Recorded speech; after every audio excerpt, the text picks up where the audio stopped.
Rain fell hard on the stone streets of New York in 1857, washing the lamps into blurred halos and turning the avenues into rivers of mud.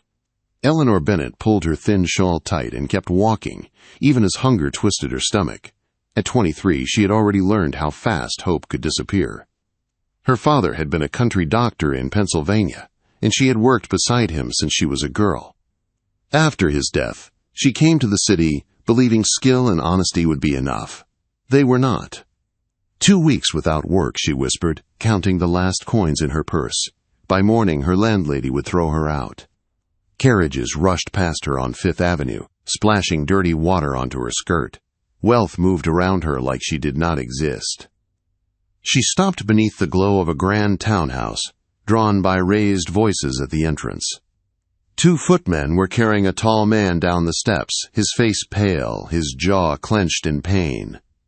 "Someone fetch Dr. Harris," an older butler shouted. "He left for Boston this morning," a footman replied. "He will not return for days." The man being carried lifted his head. His gray eyes were sharp despite the pain. "I will not wait," he said through his teeth. Before Eleanor could think, she stepped forward. "I can help. My father was a physician. I assisted him for years." The butler turned, shocked. "This is Mr. Alexander Weston, one of the wealthiest men in New York. This is no place for—" "Let her speak," Alexander said. His voice was strained but firm. Eleanor met his gaze. "I know what pain looks like. Please." After a long moment, Alexander nodded. "Bring her in." Minutes later, Eleanor stood in a bedroom larger than her entire attic room. Heavy curtains, thick carpets, and a massive bed filled the space. Alexander lay back as his coat and boots were removed, revealing a dark stain of swelling around an old bullet wound in his left leg. "War injury," he said. "From Mexico. It flares, but never like this." Eleanor worked carefully, her hands steady. She cleaned the area and prepared a poultice using supplies from his cabinet. The butler watched her like a hawk. "This needs continued care," Eleanor said once she finished. "There is infection. Daily treatment." Alexander studied her, the pain in his eyes mixing with interest. "What is your name?" "Eleanor Bennett." "And where do you practice?" She lowered her eyes. "I do not. Women are not allowed." He was silent, thinking. Then he said, "Stay here tonight. Care for me until morning. I will pay you $50. Her breath caught. $50 could change everything. "For how long, sir?" "1 night. The pain worsens after dark. By morning it eases." The butler gasped. "Sir, the impropriety." "Leave us," Alexander ordered. Eleanor felt the weight of the moment. 1 night in a powerful man's private rooms could ruin her reputation. But hunger and fear pressed hard against her pride. "I accept," she said quietly, "but only for medical care." A faint smile touched his lips. "Of course." As night deepened, Eleanor was placed in a small room beside his. Food was brought, rich and warm, but her nerves stole her appetite. She listened to the silence, broken only by the distant sounds of the city. "Miss Bennett," Alexander called at last. She entered the room. Lamps softened the sharp lines of the space. He looked younger now, vulnerable, his dark hair falling loose. "The pain has returned." She examined his leg. The swelling was worse. She applied another poultice. "You have gentle hands," he said. "My mother used to tend my wounds herself." She smiled softly. "She sounds kind." "She died when I was 12. Fever." The best doctors could not save her. Eleanor paused. "I am sorry." Alexander watched her closely. "Call me Alexander," he said. "At least while we are alone." "That would be improper." He smiled faintly. "More improper than this." She stepped back, flustered, and finished her work. "Try to rest." The hours passed slowly. Near midnight, his skin burned with fever. Eleanor placed a cool cloth on his brow. "There is deeper infection," she said. "But I will not let it take you." He reached for her hand without thinking. "Please stay." She held his hand, surprised by how natural it felt. "I should prepare a stronger medicine," she said gently. As she worked, he spoke. "I was shot leading men who trusted me. Sometimes I think I should have died there." "You survived," she said firmly, "and you will survive this." She helped him drink the bitter tincture. "Eleanor," he murmured. Hearing her name on his lips sent a strange warmth through her chest. Dawn finally crept through the curtains. Eleanor woke stiff and exhausted in a chair by the bed. Alexander slept peacefully, his fever gone. "You stayed," he said when he woke. "Of course." He handed her a heavy leather pouch. "Your payment." She took it, but the weight felt strange now. "Would you return tomorrow?" he asked. The treatment should continue. She hesitated, then nodded. "Tomorrow evening only." As she left at dawn, whispers followed her from the servants. Outside, the city moved on like nothing had changed. But Eleanor knew it had. One night meant to save her from ruin had bound her to a man whose power could protect her or destroy her. And as she walked home with a fortune in her pocket, she could not stop thinking of the loneliness in Alexander Weston's eyes and how dangerously close it felt to her own. Eleanor did not sleep that day. She paid her rent, bought bread and clean linen, and sat on the edge of her narrow bed staring at the wall. The heavy pouch of money lay beside her, proof that the night had been real, yet her thoughts were not on the coins. They returned again and again to the look in Alexander Weston's eyes when pain stripped away his pride. By evening, fear followed her back to the grand townhouse. The same elderly butler opened the door, his mouth tight with disapproval. "Miss Bennet," he said coldly, "Mr. Weston awaits you in the library." The library was warm and filled with firelight. Tall shelves rose to the ceiling, packed with books Eleanor had only dreamed of reading. Alexander stood near the hearth, no longer confined to bed. He leaned lightly on a cane, his limp present but controlled. "You look stronger," she said, keeping her distance. "Thanks to you," he replied. "Please, sit." She hesitated, then did. Tea waited on a small table. This felt too much like a social visit, not a medical one. "Your leg," she prompted. "Much improved, but that is not why I asked you here." Her fingers tightened around her cup. "Then why?" Alexander studied her carefully. "I made inquiries about you." Her heart sank. "Inquiries?" "Your father was Dr. Thomas Bennet, respected and skilled. You worked beside him for years. After his death, you came here and were forced into positions beneath your abilities because you would not compromise yourself." Eleanor stared. "How do you know this?" "I have resources," he said simply, "and I wish to be certain of what I already believed." "Which is?" "That you are a physician in all but name, and that this city wastes your talent."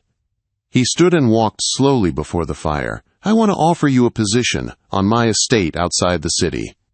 You would care for my staff, my tenants, and the nearby town. You would practice openly, under my protection." The words stole her breath. "That is impossible. A woman cannot serve as a doctor." "She can, if no one dares to challenge her," he said, "and no one will challenge me." Suspicion rose through her hope. "What do you want in return?" He turned sharply. "Do you think I seek payment of that sort?" "Forgive me," she said quickly, "but generosity from a man of your position invites assumptions." "Let them assume," he replied. "I care little for gossip. I care for ability, and for what you did for me when I was helpless." His honesty unsettled her more than any demand would have, yet fear remained. Before she could answer, the door opened. Lady Margaret Holloway entered without waiting for permission, her smile sharp and satisfied. "Alexander," she said, "how fortunate to find you entertained." Eleanor felt the blood drain from her face. Lady Holloway's eyes swept over her with thinly veiled contempt. "Miss Bennet, how surprising to see you here again." "She was providing medical care," Alexander said coldly. "Medical care," Lady Holloway echoed. "Of course." She stepped closer, lowering her voice just enough to sting. "I do worry about your reputation, my dear. A woman leaving a gentleman's rooms at dawn invites misunderstanding." "There was nothing improper," Eleanor said, though her voice trembled. "Perhaps," Lady Holloway said, "but society prefers stories to truth." Alexander stepped between them. "Enough. Miss Bennet is under my protection. Any insult to her is an insult to me." Lady Holloway stiffened. "You would defend a woman like this?" "I would defend anyone wronged by cruelty and lies," he said. Silence followed, heavy and dangerous. Lady Holloway forced a smile. "Very well. I see I am no longer welcome. Come," she said to her daughter. "We would not wish to intrude on such important consultations." When she left, Eleanor's legs felt weak. "You did not have to do that," she whispered.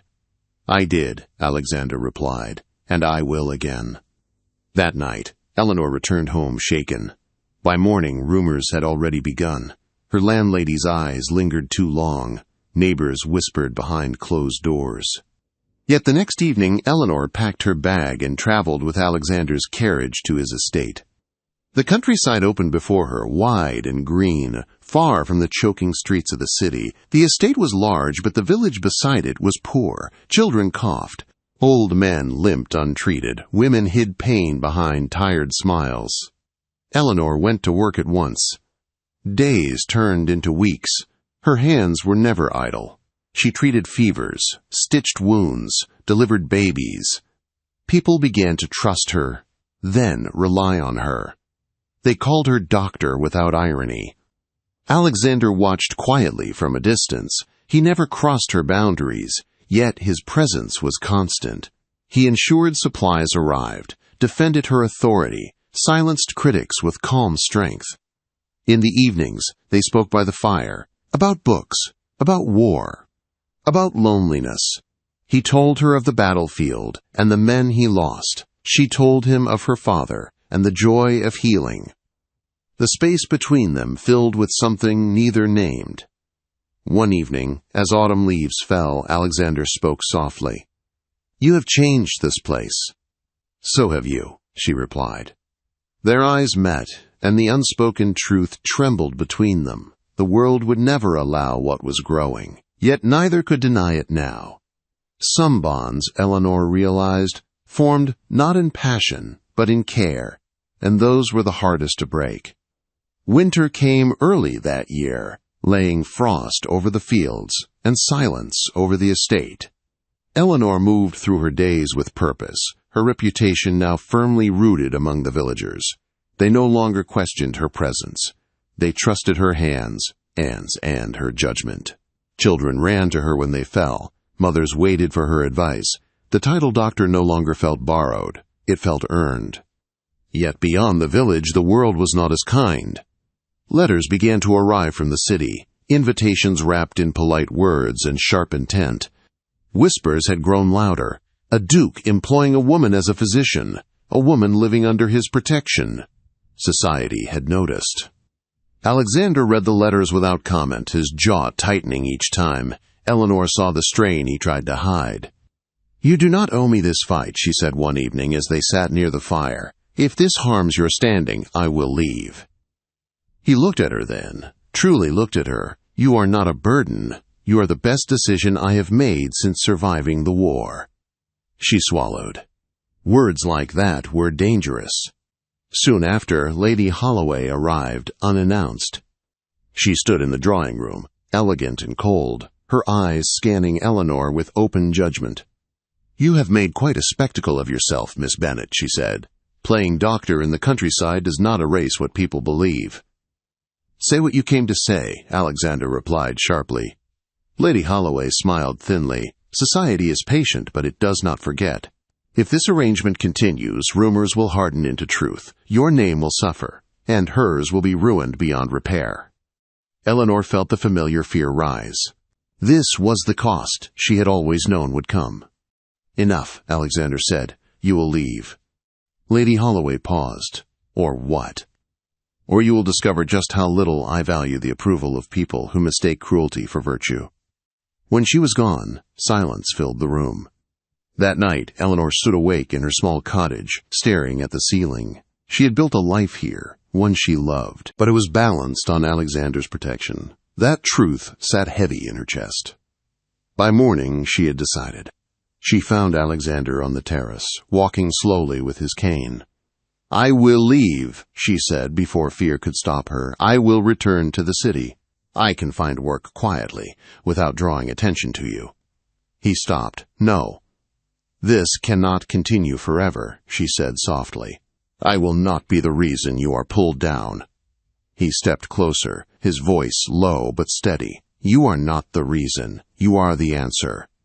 She shook her head. "The world will never accept this."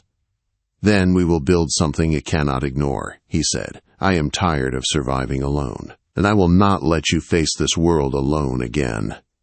He reached into his coat and held out a small velvet box. Eleanor's breath caught. "I offered you protection once for a night," he said. "You gave me back my life. I will not pretend this bond is anything less than what it is." He opened the box, revealing a deep blue stone set in silver. "I am asking you to stand beside me, not behind me, as my wife, as my equal, as the woman who healed me when I was weakest." Tears blurred her vision. "People will talk." "Let them," he said gently. "We will still be here when they grow tired of talking." She thought of the frightened woman on the street, counting coins in the rain. She thought of the children she had saved, the hands she had held, the man before her who had seen her worth before anyone else had. "Yes," she said, "not because you are a duke, but because you are the first man who never asked me to be smaller." Alexander slipped the ring onto her finger and pulled her into an embrace that felt steady and safe, not rushed, not stolen. Spring came again, brighter than before. Eleanor remained the doctor of the estate. Alexander stood beside her without apology. Some doors closed. Others opened wider than they ever expected. And when people spoke of their story, they did not remember the scandal. They remembered that a wounded man once offered a fortune for a single night of care, never knowing that his fragility would awaken a love strong enough to change both their lives forever.